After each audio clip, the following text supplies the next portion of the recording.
8월 14일 여기용 메시지 시작합니다. 오늘 본문 말씀은 베드로후서 3장 1절부터 10절입니다. 베드로후서 3장 1절부터 10절입니다. 읽겠습니다. 사랑하는 자들아, 내가 이제 이 둘째 편지를 너희에게 쓰노니 이 두 편지로 너희의 진실한 마음을 일깨워 생각나게 하여 거룩한 선지자들이 예언한 말씀과 주 대신 구주께서 너희의 사도들로 말미암아 명하신 것을 기억하게 하려 하노라.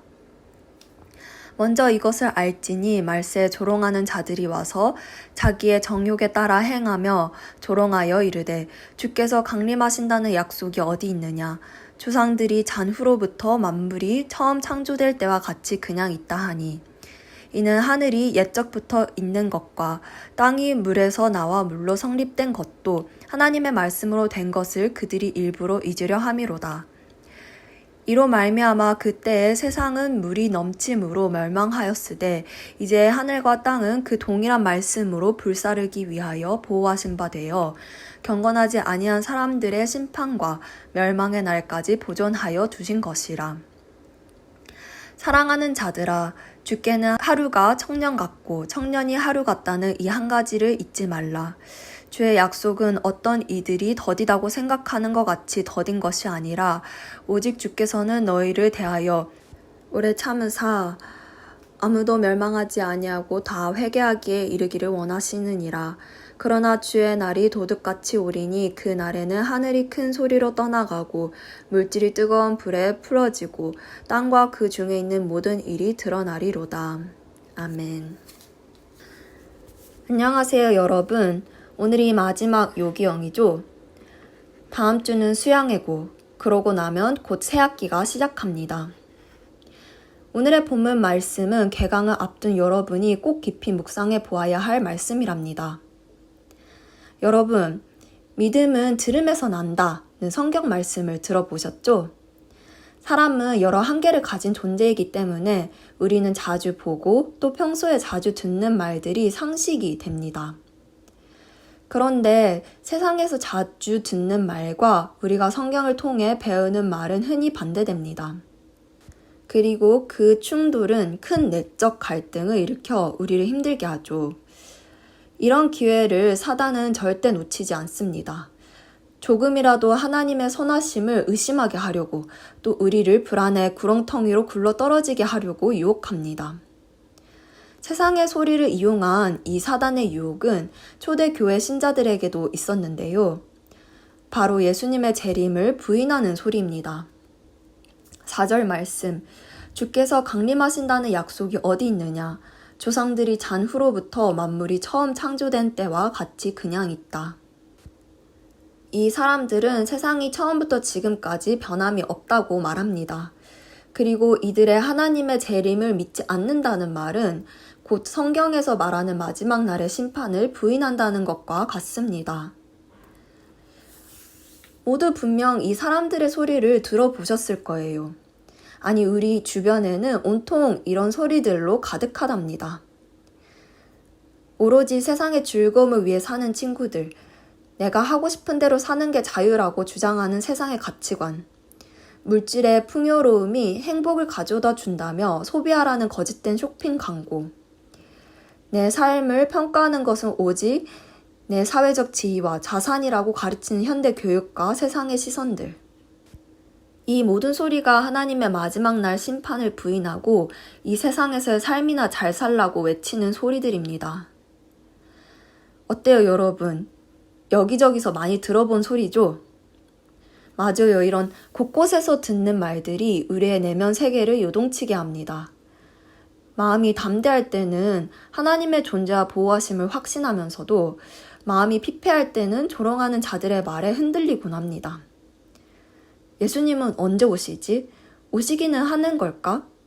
성경 말씀을 진리라 믿고 내 대학 생활을 바쳤는데 올바른 선택이었을까?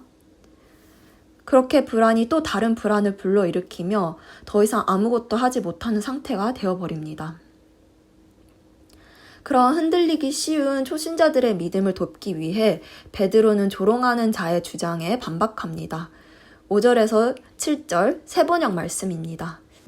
그들이 이렇게 말하는 것은 하나님의 말씀으로 하늘이 오랜 옛날부터 있었고 땅이 물에서 나와 물로 말미암아 형성되었다는 것과 또 물로 그때 세계가 홍수에 잠겨 망하여 버렸다는 사실을 그들이 일부러 무시하기 때문입니다. 그러나 지금 있는 하늘과 땅도 불사르기 위하여 그 동일한 말씀으로 보존되고 있으며 경건하지 못한 자들이 심판을 받아 멸망을 당할 날까지 유지됩니다. 아멘.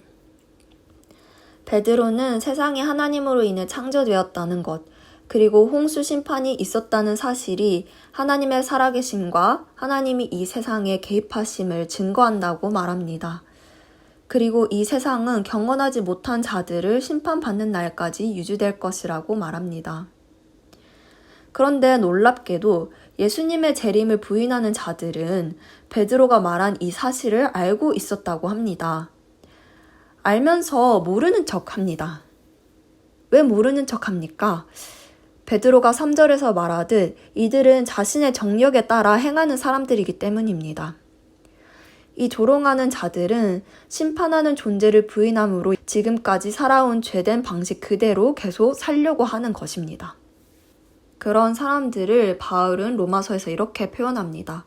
이들이 이 같은 일을 행하는 자는 사형에 해당한다고 하나님께서 정하심을 알고도 자기들만 행할 뿐 아니라 또한 그런 일을 행하는 자들을 옳다 하느니라. 로마서 1장 32절 말씀. 다시 말해 예수님의 재림을 부인하며 우리를 조롱하는 자들은 자신들이 지어온 죄된 삶을 계속 살기 위해 그리고 그 죄를 정당화하기 위해 성경의 진리에 도전하는 것입니다. 그러니 우리가 어떻게 그들의 말에 귀 기울일 수 있겠습니까? 그럴 수 없겠죠. 그런데 조롱하는 자들의 말은 그렇다 치고 왜 예수님의 재림은 이렇게 더딘 것일까요? 베드로는 2가지 근거를 말해줍니다. 먼저 예수님의 재림은 지연됐다거나 계획보다 더딘 것이 아닙니다. 8절 말씀. 사랑하는 자들아, 주께는 하루가 1000년 같고 1000년이 하루 같다는 이 한 가지를 잊지 말라. 아멘. 하나님은 전능하십니다. 사람과 같이 시간의 제한을 받지 않으십니다. 그렇기에 하나님은 계획하신 때를 놓치지 않으십니다. 예수님의 재림이 아직 오지 않았다면 그것은 하나님의 의도하신 바가 있으신 거예요. 그 의도는 바로 9절에 쓰여 있습니다. 주의 약속은 어떤 이들이 더디다고 생각하는 것 같이 더딘 것이 아니라 오직 주께서는 너희를 대하여 오래 참으사 아무도 멸망하지 아니하고 다 회개하기에 이르기를 원하시느니라. 아멘. 예수님이 아직 재림하지 않으시는 이유는 하나님이 아무도 멸망하지 않고 회개하기를 바라시기 때문입니다. 그렇다고 모든 인류가 구원받는다는 의미는 아니죠. 하나님의 구원은 예수님의 속죄를 믿는 사람에게만 있습니다. 하지만 마음 같아선 모두가 구원받기를 원하시고 하나님의 자녀 한 사람도 빠짐없이 구원하시려고 하나님은 오래 참고 계시는 것입니다. 이 베드로의 말이 머리로는 잘 이해가 되지 않나요? 역시 내가 믿는 하나님이라고 생각되기도 합니다. 그러나 우리가 견디기 어려운 문제에 마주할 때나 세상이 너무 악해서 더 이상 소망이 보이지 않을 때 하나님의 오래 참으심이 답답하기만 합니다. 그럴 때 우리가 기억해야 하는 사실은 예수님의 재림을 그 누구보다 간절히 원하시는 분은 하나님이시라는 것입니다.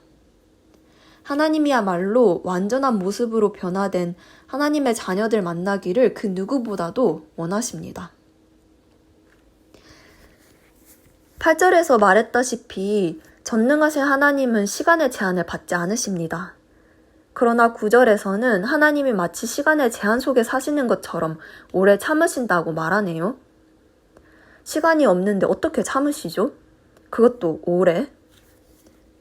인간적으로 이해할 수 없는 영역이지만 하나님은 전능하심에도 불구하고 우리와 같은 시간 개념으로 세상을 사시는 것입니다.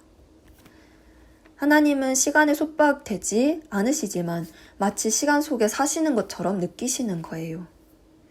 우리는 며칠 또는 몇 주만 인내해도 초조함, 답답함, 고통, 간절함이 어마어마한데 몇 천년 기다리시는 하나님은 과연 얼마나 간절하겠습니까? 하나님은 그렇게 우리를 만나는 날을 기다리고 계시는 거예요. 그리고 하나님은 아직 만나지 못한 하나님의 양 또한 우리를 기다리듯 기다리시는 것입니다. 이런 묵상을 하다 보니 더 이상 하나님을 비난할 수가 없습니다. 알겠어요, 하나님. 저는 하루빨리 하나님의 완전한 나라에 가서 하나님과 살고 싶지만 일단 하나님과 같이 인내하겠습니다.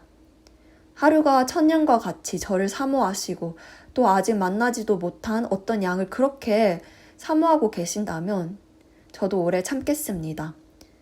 그런 고백을 할 수밖에 없습니다. 여러분도 동역자를 하면서 많은 인내의 훈련을 받고 계시죠? 연애 훈련은 물론이고 물질 훈련, 시간 훈련, 내가 좋아하는 것, 달성하고 싶은 목표도 내려놓고 내 친구나 가족과의 시간도 줄어들었을 것입니다. 그 과정에서 하나님의 오래 참으심을 배웠을까요? 초조함, 답답함, 고통, 간절함, 그 와중에서 커지는 소망과 사랑, 그런 마음을 경험하고 계실까요? 여러분의 인내의 훈련이 단순히 내가 동역자 선서를 했으니까, 내게는 동역자, 목자, 리더로서의 의무가 있으니까, 이 공동체의 규칙이니까로 멈추지 않았으면 좋겠습니다. 우리는 오래 참으시는 하나님의 사랑이 이기적이지 않기 때문에 이 동역자 훈련을 받는 것입니다. 그리고 이 하나님을 사랑하고 이웃을 내 몸과 같이 사랑하려는 동역자 훈련을 통해 하나님의 마음을 더 깊이 깨달아 가는 것입니다. 하나님의 사랑을 누리고 순종하고 그 순종을 통해 또 하나님을 알게 되고 사랑하게 되고, 이 반복되는 거룩한 선순환으로 하나님을 더 신뢰하는 사람이 됩시다. 우리도 하나님의 오래 참으심으로 예수님의 재림을 기다리는 사람이 됩시다. 그리고 여러분은 베드로가 편지의 수신자인 사도들에게 사랑하는 자들아 하며 오늘의 말씀을 전한 것처럼 세상의 소리에 흔들리고 있는 양들에게 말씀을 전합시다. 불안과 의심에 차한 양들에게 예수님의 재림은 진리이고 헛되지 않음을 담대하게 선포하는 여러분 되기를 기도합니다. 네, 메시지는 여기서 마쳤고요. 이제 뒤에 나오는 기도문 가지고 같이 기도하시겠습니다.